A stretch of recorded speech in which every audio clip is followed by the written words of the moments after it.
I'd first of all like to reiterate uh, Seth's appreciation for your attendance today and your interest in Buddy Up. It's great to have you. So as Seth said, we're just over a week into the Buddy Up June Challenge. And if you haven't already, I would encourage you to follow us on social media at CSPYYC. If you like seeing some of those pictures that Seth just showed, there's lots more throughout the month that we'll be posting on all those platforms. So we eagerly follow our champions who share, and we would love for you to see them as well. And certainly feel free to share your photos with us by tagging us or hashtagging Buddy Up. So as we shift to our next portion of the info session, it is my pleasure to introduce one of our champions, Michael Mee. Michael is a drilling completion manager at Schlumberger, an oil and gas company. He's based in Calgary. He's also been a committed member of the Buddy Up Advisory Committee, which helps us, as Seth mentioned, in actually shaping the campaign. And he's also championed Buddy Up in other groups as well, such as his bread company, Savage Sourdough. So welcome, Michael. We're pleased to have you and to learn from your experience in bringing the campaign to your workplace. Hey, Blaise. Thanks for having me on. No problem. So we'll get right into my questions for you. And just a reminder to the audience that if you do have any questions, please send them to our moderator, Jaden, throughout the chat, and we'll get to as many as time allows. So Michael, my first question for you is, and maybe I'll tee it up a little bit easier for you than I teed your welcome there. For those who don't know, tell me a little bit about Schlumberger and what it is you do. So Schlumberger is the largest oil and gas services company in the world. I'm part of a joint venture they have with an energy company in Calgary, Torx Energy, and I'm the drilling completions manager for that joint venture. So I'm responsible for all the well construction processes from the spudding of the well through to turning it over to operations to produce oil. Thank you. And now I ask many people this question. I'm curious to know your answer. What is sort of, as a generalization, the male culture in your industry like? I would like to say it's original, but it's not. It's very stereotypical of why Buddy Up was formed. Right, that we tend to hire what's traditionally called a type A personality. So we're hiring men predominantly because that's who applies for the jobs, and men with personalities that sort of function with being alone. Doesn't mean they do it well, but they tend to function as individuals and don't ask for help, and they just want to get it done, which from a physical perspective and people wanting to do a job, that's great. From a mental health perspective and people asking for help when they need it for mental health reasons, not so good. You know, you stole my talking point there. I couldn't have tied it to Buddy Up better myself. I think hopefully our audience, as Seth has sort of painted the picture of where Buddy Up came from, and now we're talking with Michael about his industry and his involvement. I hope you're starting to see, and I'm sure you have already seen in your own personal spheres, your workplaces, sort of the need for something like this. So my next question, maybe shifting towards Buddy Up from your company, let's back up a bit and tell me a little bit about what prompted you to get involved with Buddy Up. What prompted you to get involved in suicide prevention more generally? So I'm going to actually flip that and go with suicide prevention more generally, and then move into Buddy Up. Suicide prevention, my interest in it came from 2015. Actually, in August of 2015, my son died by suicide, and at that point in time, I didn't understand how a young fellow who's 21 years old uh, seemed to be doing all right. There was some underlying mental health issues, but it looked like he had that under control. And why didn't he talk to me? So, and that sort of led me down the suicide prevention path. And then when the Buddy Up, when I first became aware of the Buddy Up campaign in 21, it instantly spoke to me as to um, why David hadn't said something. It didn't get into the why of suicide, but that's very amorphous and very personal, and really, in my opinion, can't be answered um, by anybody other than somebody who's going through it. And David died, so he couldn't answer that question. So I rely on the support systems of Buddy Up and become involved and sort of drive it home, and then to look at the oil and gas industry and see, both from my own experience and in talking with others, um, how we can better support the human beings that we work with. And Buddy Up, I think, is a good step in doing that. Well, thank you, Michael, for sharing that. And of course, we're terribly sorry to hear of your loss of David. And as much as you maybe say that you fell back and relied on Buddy Up, I think it's fair to say that we've ended up relying on you a fair bit over the past few years as you've become quite involved with our advisory committee. And so, again, for maybe those of you who weren't here for the first half, the advisory committee is really the way we've been able to vet the campaign and ensure that what we're doing with Buddy Up is actually resonating with men.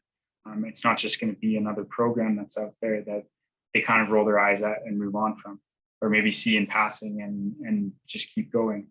We really wanted to make sure that this was something that men would engage with. So thank you for that, Michael. And that's a bit of a segue to my next question, which is, what have you and your group done to engage with the Buddy Up campaign? I suppose I gave a bit of it away there, but maybe tell me a little bit more about that.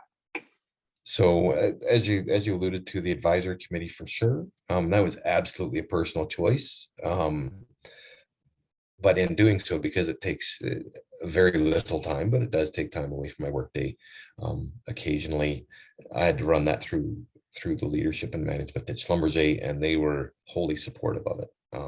And I think that's important for those that are in leadership positions on the call to realize that organizations and leaders in those organizations need to be supportive of this, as well as the individuals. And it's important, not only to recruit champions, but for the campaign as well, to allow the posters and CMHA has a button campaign, to have these things in place as a way to support champions, a way to support their employees, and to grow a stronger organization. So through that's sort of the way Schlumberger has been supportive. They've now taken on a larger supportive role of Buddy Up and being quite active as a champion company, not only just sort of on the periphery, but it's part of the wellness committee, which was formed ironically, I guess, the same year that David died, in 2015, and actually not long after, though completely independent of that. It was actually somebody within Schlumberger that sort of sparked the wellness committee and got it kicked off. So I have a quick follow-up on that, if I may. Maybe very practically, specifically for the wellness committee, things like that. What sort of things have you done to implement Buddy Up? What does that look like? I know you mentioned posters. Has it been swag? Tell me a little bit more about that. In years past, the biggest thing has been those air fresheners, right? That Seth alluded to them. I might have one. Actually, I know I got one in my office. I should actually grab it before the call. But that every I shouldn't say everyone, but a lot of people from the managing director of Schlumberger Canada threw down to hands in the field. They have a buddy up thing hanging in their work vehicle. I've got one hanging in my personal vehicle. It's just that way, right, guys? Hey, what's that? And that can be enough, right? I know from personal experience, having friends within and without the industry hopping in my truck and go, what's that about? And it gives me the opportunity to go, well, this is what buddy up's about. And the amount of people that have then in turn rolled that into the conversation and gone, well, I could use some help. Not in those exact words, but that's inevitably where the conversation gets to. Right, it's just there. The posters around shows that atmosphere of openness within an organization. The CMHA Bell Canada, is it Bell? I got them sitting on my desk. Yeah, it's part of the Let's Talk campaign. That's the great camera work from Zoom. But it's right, and the air freshener is very much the same, and the posters like, hey, I've had people come into my office. What's with the poster with the guy standing there? What's with the old dude? And it's again, it's that opportunity to talk about buddy up. Again, at risk of sounding like a broken record, because I feel as if this is a word I've been using a lot as I've been hearing champion stories. I just think that's a powerful story. And it's also, I think, worth noting here that from our standpoint as the Buddy Up team, we do really want to emphasize that as a champion, there are no minimum expectations. It's not something that's all or nothing. We want you to put 100% of your time and work off the side of your desk and do all this extra stuff necessarily. We want you to just join and do what you can. And not only do what you can, but I mean, the beauty of what Michael has just said is something as simple as putting an air freshener in your car or your fleet vehicles or things like that can actually be supposedly simple and yet be a powerful vessel for actually sparking some of these authentic conversations. So thank you for sharing that, Michael. Now,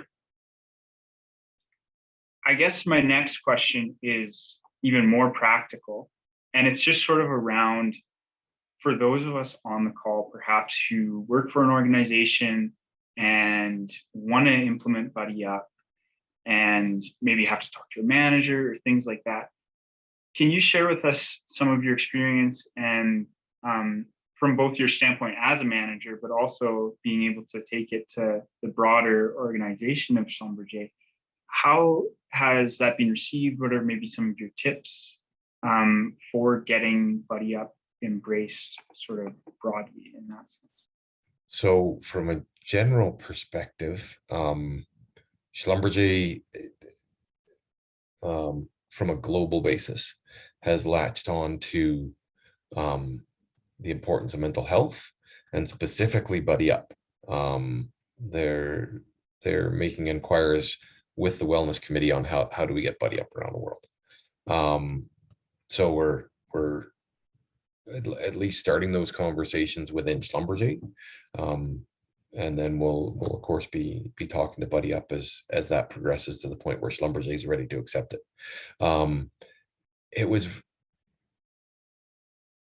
It was a pretty easy conversation on my side, in talking with my own personal manager to go, hey, this is what I see, and that's because he knows the background behind it. When folks come to me as a manager, again, there's a bit of backstory that sort of allows me to be a little more open. But I have, in talking with other organizations, one of the champion organizations, actually Bonanza Drilling, they got involved because somebody just literally asked and went, hey, this could be something. Right, and it's that start of conversation. It's that first step that's important, right? There's managers and HR departments rather that are going to talk about personnel cost and time lost. It's maybe 4 hours a year. It's a little bit more on the advisory committee. But as a champion, yeah, 4 hours a year. So my question to any managers on the call that want their organization to be part of it, or want to be champions, or want to have a champion in their organization, isn't it worth 4 hours a year to make sure these conversations are going on, to make sure that your team's productivity and safety is upgraded to that level? That's great. I love that. And I think maybe just to tag onto that and sort of bring this interview portion to a close, I think I would encourage everybody on this call, no matter sort of where you fit in within organizational hierarchy or whatever that might be, we have seen organizations take Buddy Up on in a very top-down way, but we've also seen it from a very bottom-up way. And so I think that's something as a campaign we're really happy with, is we've got buy-in from so many different areas, and we've seen a lot of incredible grassroots sort of movement of the campaign in that way. So thank you, Michael, for that. We'll probably both be talking a little bit more here as we answer some of the questions, but for now, I'll hand it back to Seth, who will sort of go over a few final slides, and then we'll move into our question and answer period. So we do have a few questions. I know maybe Blaze, if you want to start with yours, and I have a few in the chat here that I can answer after that. For sure. So I've got a question here. We hear this a lot. And I think it's valuable to answer it again and also get Michael's perspective on it. So the question is, my workforce is largely male, and I'm not sure how well received talking about this subject, feelings, mental health, etc. Will be. So have your employees actually engaged with the campaign? So maybe I'll pass it to Michael first and then jump in a little bit at the end. And I know, Michael, that we covered some of this already, but I don't know if you have any specific maybe examples or things like that that you could offer. So in general, the male employees have been trepidatious. And from personal experience in sort of before David died, that trepidation stems from those societal pressures that Seth was talking about. In that stoicism and just toughing it out is a thing. The other part of it, though, is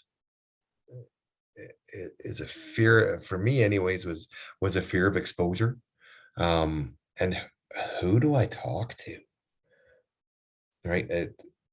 I've been in the oil and gas industry for 30 years. So it's who do I talk to? And this is going to be a little facetious, but it helps get the point across, right? Who do I talk to? I don't need a group hug. I don't need, right? I don't need to be all touchy-feely. I just need somebody to talk to, right? And to get past that, I think is a challenge for most guys, and that's where Buddy Up is handy, and that it's like, hey, if you want to just talk about the game and say the game upset you when it's really something else, so be it. That's up to you, right? It's to get that conversation moving and realize that it's okay to have these conversations. Yeah, absolutely. I love that. Like, let's not straw man sort of the other argument here, that we do know that men are stoic. We do know that maybe they're a little bit, as you said, trepidatious about doing something like this. But I think the steel man to our position in response to that is that, in shaping this campaign, that concern was actually at the front of our minds. So we know that men are socialized to be stoic and less likely, obviously in broad strokes, to share their feelings. So that's why our diverse majority male advisory committee and focus groups have been so vital in shaping this campaign. So for example, maybe this is a perfect example for this question even.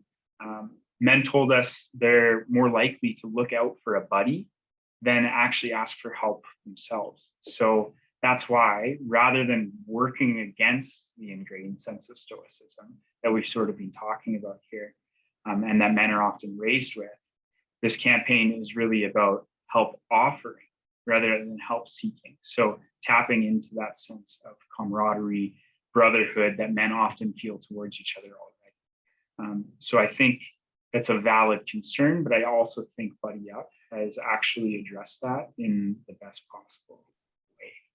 Yeah, So and addressed it. I just, sorry to interrupt, Blaze, and addressed it quite not at well, all.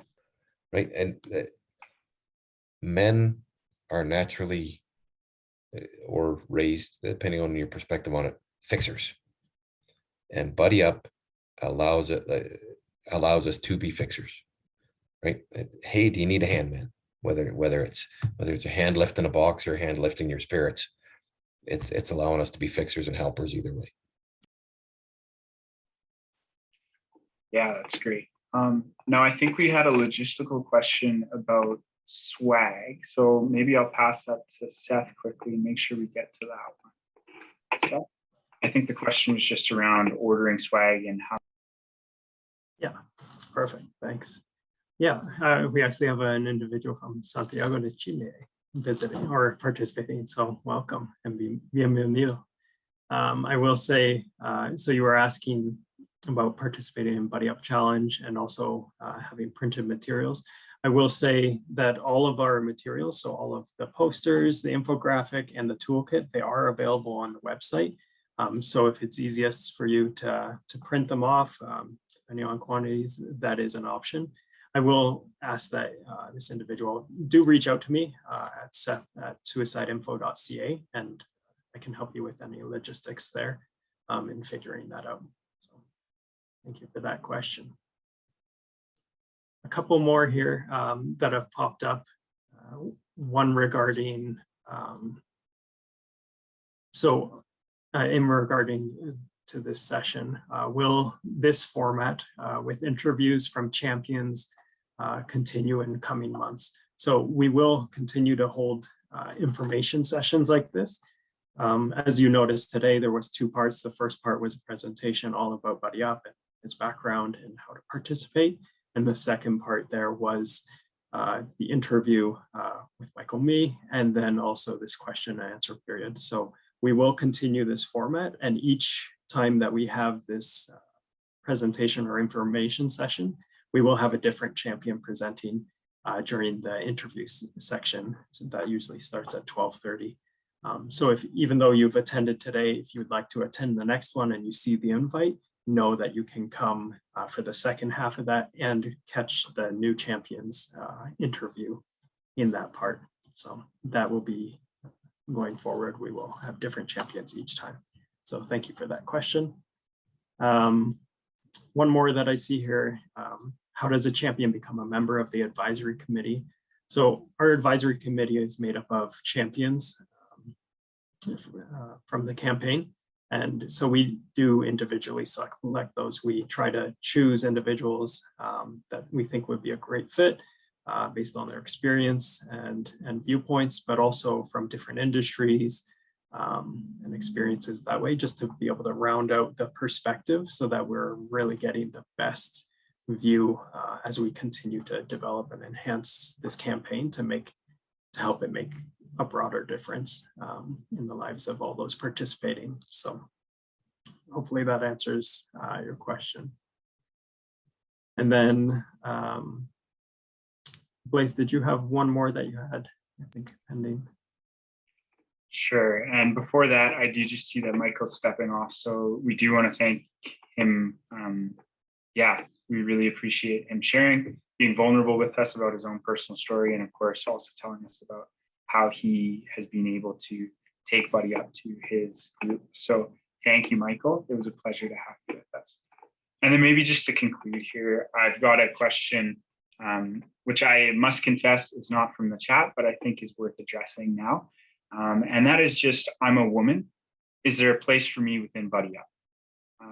Because this is a men's suicide prevention campaign, this is something that we've been asked before, and this is something that, to be fair, is a great question. But again, I think there's a very good answer to this. So as I already mentioned, this campaign is about help offering. So if 1 in 20 people are at risk of suicide, we want the other 19 to feel ready, willing, and able to actually respond to those people who might be considering suicide. So men are surrounded by all sorts of people, and many of their closest relationships may also be with women. So it doesn't matter who you are. If you want to be able to support men in your life or around you, this campaign is for you. And many of our most passionate champions actually are women who've taken it to their workforces, who've taken it to their homes, to their families, etc., and actually being able to implement it with a lot of positive response.